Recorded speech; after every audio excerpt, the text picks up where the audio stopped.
Hello बच्चों, आज हम सीडीपी का क्लास दूसरा देखेंगे। दूसरे क्लास में हम लोग देखेंगे जैसे कि चाइल्ड डेवलपमेंट एंड पेडागोजी चल रहा था, जिसमें हमने बताया था principle of development second class में पढ़ने के लिए। तो आज का क्लास है प्रिंसिपल ऑफ डेवलपमेंट अर्थात विकास के सिद्धांत। ठीक है, पहले हम विकास को हम समझते हैं, क्योंकि कल हमने विकास के बारे में पढ़ा था पिछले लेक्चर में। तो हमने बताया था कि मनुष्य की स्थिति में जो भी बदलाव आता है, मनुष्य की स्थिति में जो भी कुछ बदलाव आता है, वो सभी आपके विकास के पहलू हैं। ठीक है, वह विकास कहलाता है। ठीक है, विकास जो है निरंतर चलने वाली एक प्रक्रिया है, क्योंकि वह दिन प्रतिदिन बदलता रहता है, नए नए विकास आते रहते हैं। तो यह जन्म से लेकर मृत्यु तक निरंतर चलता रहता है। तो ये विकास के डेफिनेशन थे, जो कि हम पिछले क्लास में डिस्कस किए थे।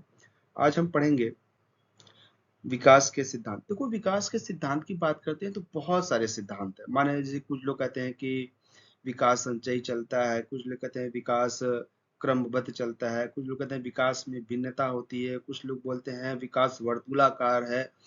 ठीक है, तो कुछ लोग बोलते हैं विकास सामान्य से विशिष्ट की ओर है, कुछ लोग बोलते हैं विकास दिशा के सिद्धांत को फॉलो करता है। तो ये बहुत सारे प्रोस्पेक्टर हैं, बहुत सारे फैक्ट हैं, जो कि हमारे बहुत सारे मनोवैज्ञानिकों ने बताया है, और ये सभी फैक्ट जो है सही है। तो हम धीरे कुछ जो इम्पोर्टेंट फैक्ट है उसको पढ़ते हैं। ठीक है, सबसे पहले हम देखते हैं विकास के सिद्धांत।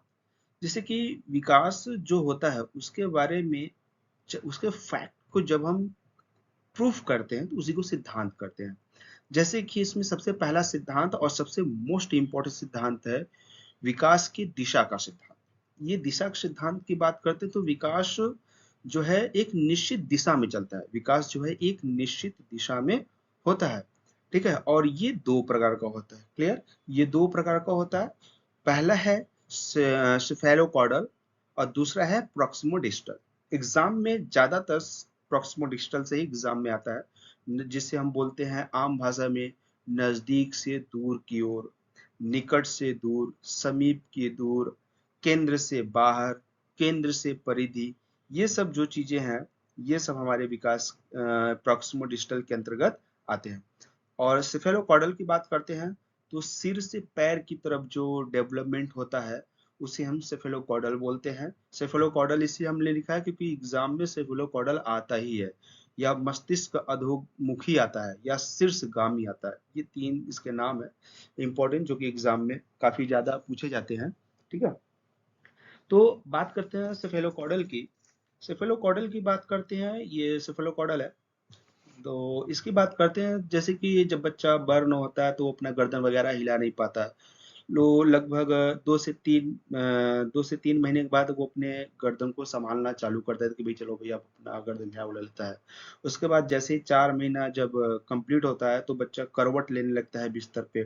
ठीक है, फिर उसके बाद 6 महीने में वह स्वतंत्र रूप से, 6 से 8 महीने के अंदर वो स्वतंत्र रूप से बैठना चालू कर देता है।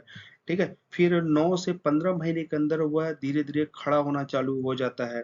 ठीक है, तो उसके बाद ये जो देखने को बदलाव मिलता है बच्चों में, ये एक दिशा में होता है जो कि सिर से पैर की ओर होता है। पहले सिर संभालता है, उसके बाद फिर अपनी पूरी बॉडी को धीरे धीरे हिलाना डुलाना चालू करता है।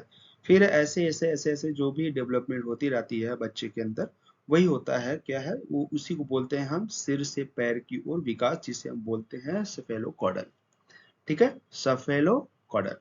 क्लियर, जिसे हम शीर्षगामी या मस्तिष्क अधोमुखी भी बोलते हैं। It is very most important point for exam के पॉइंट ऑफ व्यू से। ठीक है, ये बहुत जरूरी है, इसको आप समझिएगा। नेक्स्ट है आपका प्रॉक्सिमो डिस्टल, जिससे हम बोलते हैं केंद्र से नजदीक की ओर। अच्छा, सेफेलोकॉर्डल में एक और चीज देख लीजिए, जैसे कि जब आप भ्रूण में देखते हैं तो सिर जैसे कि मछली की तरह होता है। भ्रूण जो है पीछे पुछिल्ला टाइप का होता है, ऊपर थोड़ा सा बड़ा टाइप का होता है, तो वो सिर होता है। सिर से धीरे धीरे धीरे धीरे वो प्रोग्रेस होता है, तो उसी को उसको भी हम सेफेलोकॉर्डल बोल सकते हैं। अच्छा, प्रॉक्सिमल डिस्टल की बात करें तो ये होता है केंद्र से बाहर की ओर। ठीक है, मतलब हार्ट से स्टार्ट होता है उसका डेवलपमेंट और बाहर की ओर। जैसे कि जब बच्चा छोटा होता है तो वो अपने बॉडी को हिलाता है। ठीक है, ठीक है, तो छोटे छोटे पार्ट को नहीं हिला पाता है। धीरे धीरे जब बच्चा बढ़ता है तो फिर वो अपने हाथ को, उंगलियों को हिलाना चालू करता है। तो ये जो देखने को डेवलपमेंट मिलता है, जो विकास देखने को मिलता है बच्चों में, ये प्रॉक्सिमो डिजिटल के अंतर्गत आता है, जिसे हम बोलते हैं केंद्र से बाहर की ओर या केंद्र से परिधि की ओर। ठीक है।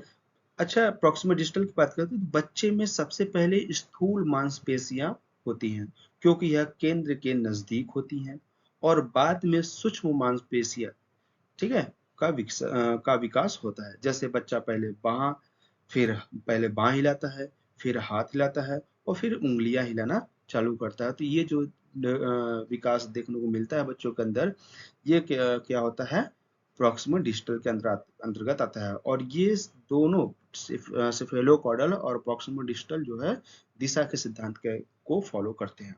क्लियर? तो ये हमारा पहला सिद्धांत तो आपका कंप्लीट हुआ। It is very most important, इसको आप प्लीज ध्यान से देखिएगा। अब बात करते हैं विकास सामान्य से विशिष्ट को। देखो, हमने बोला ना, विकास कई तरीके से होते हैं। कुछ लोग बोलते हैं सिर से पैर के, उसमें कुछ लोग बोलते हैं समान प्रतिमान का सिद्धांत, सामान्य से विशिष्ट की ओर, क्रमबद्धता का सिद्धांत, वर्तुलाकार सिद्धांत, संचयी सिद्धांत, ये सब बहुत सारे हैं, धीरे धीरे हम लोग पढ़ेंगे। तो अब देखते हैं नेक्स्ट, विकास सामान्य से विशिष्ट की ओर होता है। ठीक है। विकास की प्रक्रिया आमतौर पर सामान्य से विशिष्ट की ओर ही होता है। उदाहरण के लिए व्यक्ति पहले पूरे समूह को प्रत्यक्षीकरण करता है, न कि उसमें पाए जाने वाली इकाई का। अर्थात अगर देखा जाए तो जो छोटा बच्चा होता है, वो जानवर और मनुष्य में अंतर नहीं डिफाइन कर पाता है। वो सब एक ही तरीके से सोचता है कि ये सब जो भी है। अगर देखा जाए तो बच्चे जब छोटे होते हैं तो उनको दिखाई भी नहीं होता है। मतलब कि 40 दिन तक उनको बहुत कम दिखाई देता है, धुंधला टाइप का। बस वो अपने माँ के आर्ट से पहचान लेते हैं, बाप के आर्ट से बाप को पहचान लेते हैं। ठीक है। तो अगर बात करते हैं विकास सामान्य से विशिष्ट की ओर, तो सामान्य से विशिष्ट की ओर की बात करें तो जब बच्चा जानवर और मनुष्य में अंतर नहीं कर पाता है स्टार्टिंग में, फिर धीरे धीरे धीरे धीरे जैसे बच्चे का विकास होना चालू होता है, तो वह जानवर और मनुष्य में अंतर करना चालू कर देता है। ठीक है। और यही जो प्रक्रिया है, यही दर्शाता है सामान्य से विशिष्ट की ओर पहचानना। अच्छा, हम ये भी कह सकते हैं जैसे कि बाइक के हॉर्न से बच्चा पहचान जाता है कि ये मेरे पापा का बाइक है। 100 लोगों की भीड़ में अपने भाई को भाई के आवाज से बच्चा पहचान जाता है कि ये मेरे भाई का आवाज है। ठीक है। बाप के घर में आने की आहट से बच्चा पहचान जाता है कि यह मेरे पिताजी आ रहे हैं। तो ये जो पहचानने की प्रक्रिया हो जाती है, सामान्य से विशिष्ट को जो छांटने की प्रक्रिया बच्चों के अंदर आने लगती है, यही जो विकास कहलाता है, सामान्य से विशिष्ट की ओर दर्शाता है। नेक्स्ट है आपका समान प्रतिमान का सिद्धांत। ठीक है। समान प्रतिमान का सिद्धांत, इसको हम बोलते हैं समान विकास का एक रूपता का सिद्धांत। अगर इसकी बात करते हैं तो हर संस्कृति में विकास समान होता है। मतलब उसकी प्रतिमान जो है वो तो समान हो, सभी संस्कृतियों में शारीरिक विकास इत्यादि के एक समान प्रतिमान होता है। अर्थात कि जैसे कि बच्चा जब बर्न होता है तो बच्चा बैठता है इंडिया में, तो क्या पाकिस्तान में बच्चा बैठना क्या डायरेक्ट खड़ा हो जाएगा? अमेरिका में क्या बच्चा पैदा होगा तो डायरेक्ट दौड़ना चालू कर देगा? ऐसा कुछ नहीं है। ये फिक्स है कि बच्चा जब बच्चे की शारीरिक विकास होगी तो बच्चा पहले बैठेगा, चाहे वो किसी भी इन्वायरमेंट का हो।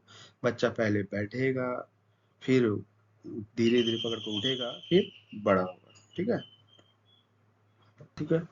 तो आई होप आप लोगों को ये तीन सिद्धांत समझ में आए। नेक्स्ट सिद्धांत हम आपको नेक्स्ट क्लास में जाएंगे, क्योंकि वीडियो काफी लंबा हो जाएगा। अगला सिद्धांत हम आपको अगले क्लास में बताएंगे।